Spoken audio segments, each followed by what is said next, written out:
The reason that I put this up as a still was so I could draw a line on here and have a look at it, because this is going to be how most of your races are going to look tomorrow. This was the last of the outgoing tide this morning, and these guys had a start. They got all wound up and everybody got all excited, and they took off, and right at the 0 mark, this is where they all were. Of course, the race committee had to make a general recall, but it's really interesting to see what's going on. I've got a yellow line on here showing which way the tide was moving, which way the current was going, and that's taking everybody over the line. That's going to be stronger tomorrow, and it's going to be there for 2 races tomorrow. So get ready for a little action. And, you know, of course, the second start was a lot of penalty flags going up, and people had to be a lot more cautious. But this is a typical thing that happens when you have an upwind current. The windward end of the starting line gets real crowded. People have a hard time trying to slow down.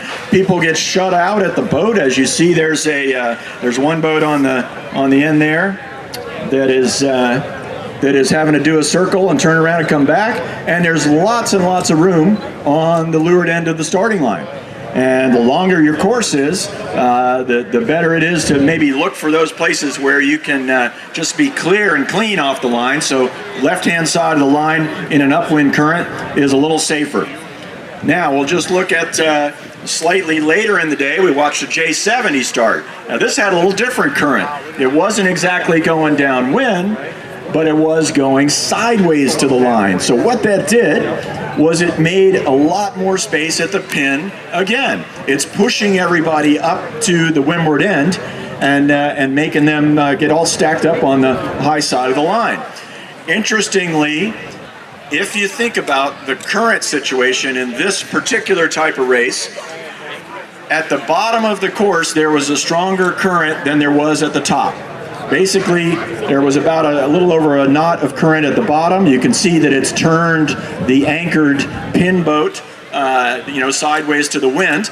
So there's about a knot of current. When you get up to the top, there was no current at all in this race. And what that does to the wind is interesting, because the current, as it moves a boat sideways, the way that yellow arrow is going, current makes the wind shift to the right in that situation. The way the boat is getting pushed, it shifts the wind that way. Now, you never know the difference if you never sail in or out of more current. But in this course, as we went up to the top, the current got lighter, left shift. I think I saw a couple light bulbs just go on. Left shift at the top, less current. Right shift at the bottom, more current going to the right. That's a strategical consideration for your race courses. Whichever way the current's going, you got to pay attention. Now, here we go with Keith Brash's fantastic video of today. And this is that, in fact, that start that we just watched in the J24 fleet. Last of the upwind current. Guys are all getting pushed up to the boat end. It was amazing how hard of a time people were having of getting down to the line as they circled in the pre-start. A couple of boats are going to get shut out here on the windward end. People are coming in. Now these guys that are just coming in late, there's the start right there. But there's 3 or 4 boats back here just coming in on the windward end that are going to be pretty sweet because they're clean and they're able to tack right away and come to the right, which is where the channel is deeper and the tide is going out faster. So all the guys that started down on the left-hand side are sailing in a little less current. Here's the actual start, and with the Z flag penalty and the I flag up as well, it was going to be a painful start if you were OCS. And so we got a pretty good look here. One guy getting out just a little early, right in the center there. The rest of the fleet lined up fairly well, but 2 boats shut out at the committee boat end. There's the gun, off they go. And once again, I tell you what, if this boat that just started at the committee boat, if they tack right now, they lead at the weather mark by a fair amount if you only think about the current. But there were also some pretty big shifts, and as you sailed up this leg, if you got a lefty, you wanted to get on it and get across into the deeper water so that you could get yourself into that upwind flowing current. Opposite downwind, of course. As soon as you go around the weather mark, you're looking for ways to get in shore a little bit, to get out of the current that's going against you upwind. So we sped things up a little bit here. Makes it kind of fun. This is what's going to be in about 15 years. All the boats will be going this fast because we'll all be foiling on everything that we have. But off they go.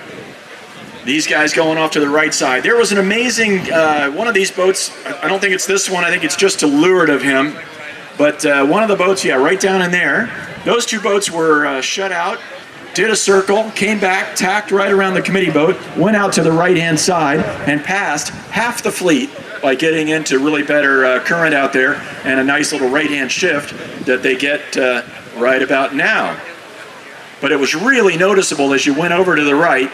There was a big current line. There it is. He's just about to go through it. Just went through that. Looked like a powerboat wave, but it wasn't. It's a bunch of white foam on the water, and now he's into upwind current. That is a powerboat wave right there. So he's going to tack right here, and this guy who was over early has come back and passed half the boats already by just being thoughtful about where he's going on the race course. Now later in the day, that current switched around and it went downwind. And the J24s had trouble actually getting themselves up to the line. So it's just one of those things, you got to pay attention to what's different in each race. And these guys, this guy didn't win, he didn't lead at the weather mark from the right, but he certainly was top 5. It got a little shifty for him. You might see him start to adjust his course quite a bit here. There he is, get a big header. That was up underneath those buildings. So the guys that stayed a little more in the middle and just played the shifts once or twice and then got to the top right, they were the ones that led at the top. Here, this guy's going to tack here in just a second. It's going to be a close cross here, and these guys do the right thing and duck behind, and they tack in there. Off they go downwind. Now, notice how many boats there are on the right with upwind current, which is moving from left to right. Notice how many boats are overlaid, wasting distance, fighting to get back down current, and they're on port tack at risk of fouling as they go around the mark. All these guys are reaching in here. Look at this. They're overlaid, overlaid, overlaid. The blue boat comes in there, probably passes 6 boats that were just ahead of him a few minutes ago. All right, moving to some other classes. This is the VX1s, I believe, the VS1 design. VX.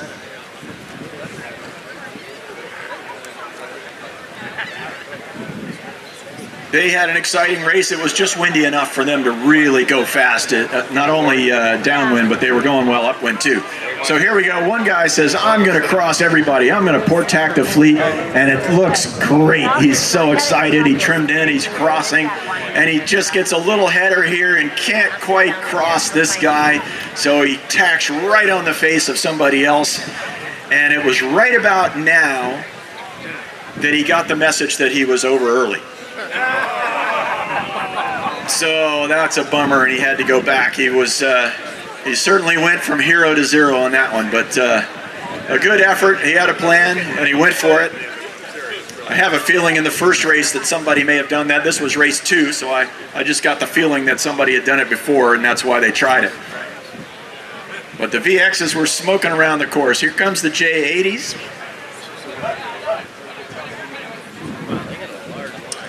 And at this point, there was a lot of action. That's a J88 on the right. He's not starting. These are the guys that are starting. And they really wanted to be all next to each other. Nobody wanted to be down at the pin end. They were pretty happy to be down up at the boat end. They all started, got going this way, but as they sailed across to that left-hand side, they slowly got lefty and more pressure on the left-hand side. So don't know exactly which one of these boats came out ahead up at the top mark, but the left looked pretty nice off of their line. And interesting, you know, if you tacked and went to the right in this race, you still had that little bit of inflowing current, which is actually taking them up the channel over here towards the bridges, and that would have been bad for the people on the right. Now here's the J88s. They were a little more interested in being down at the pin end. This guy almost pulled the trigger too early. You know, it's always a challenge here as the closest boat to the pin. You're excited, you feel like you're going to win the start. Sometimes you just get going a little bit too early and there's no place left to slow down. But he made that one work, and as you can see, this is a little bit more left shifted already on the starting line. One boat OCS there. So now each boat in this matchup has got a different way of thinking. There's these three boats. The middle guy is just trying to hang on and not get shot out the back. The windward guy just wants to press down and roll over the middle guy if he can, because he wants to go straight. And the guy to leeward, he's got to decide whether he really wants to go fast forward because of that blue guy to lure to him, or if he wants to point up just a little bit and make life hard for the boats to windward. All the decisions. Now we got the J70s, and this is exciting. They come flying up in here, top mark, left hand shifted right at the very top, very smooth water, and we get a lot of action. So watch as this all comes together.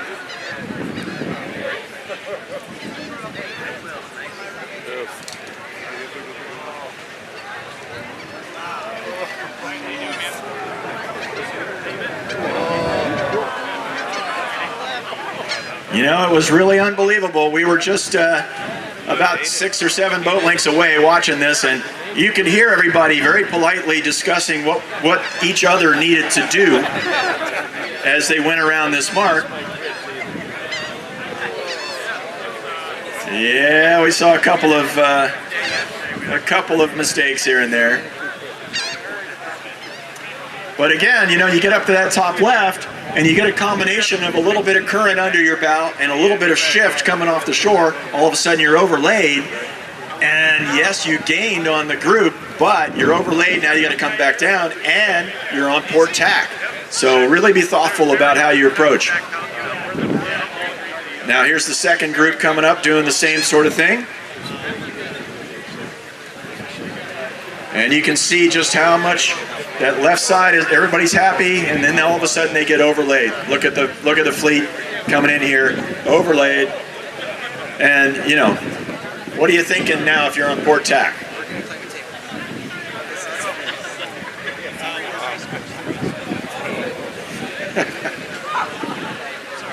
So like I say, this is, you know, a big part of Charleston Race Week is the social part. And it was great to see so many people interacting out there socially. Here goes that start that we saw the drawing of earlier. This is now we got current going up the board here, going into the harbor, and keeping everybody up the line more. So interesting to watch these guys get off with a lot more space between the boats down at the leeward end. And great to see, you know, big classes like this get up close to the line and using their velocities and those other types of instruments, the Garmins and things that allow you to tell how far off the line you are. It really has made a difference. I watch these guys all the time, and there's a lot less line sag and things like that going on. So here's the start of the second group from straight overhead. A little bit of current flowing to the right on the screen, and you see how much space there is down that left-hand side. Off they go.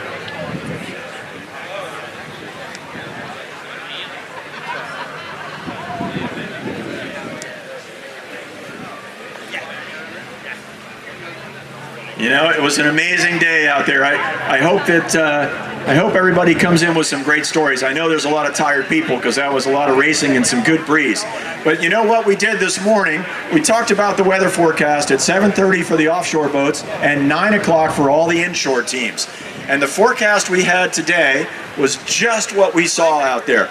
Windier in the morning when you left the dock, and then it came down a little bit, stayed out of that sort of 205, 210 wind direction all day long after its initial left-hand shift from the early wind. And what a fantastic day. It was really gorgeous. So I hope you'll come tomorrow morning at 9 o'clock for the inshore boats, 7:30 for the offshore.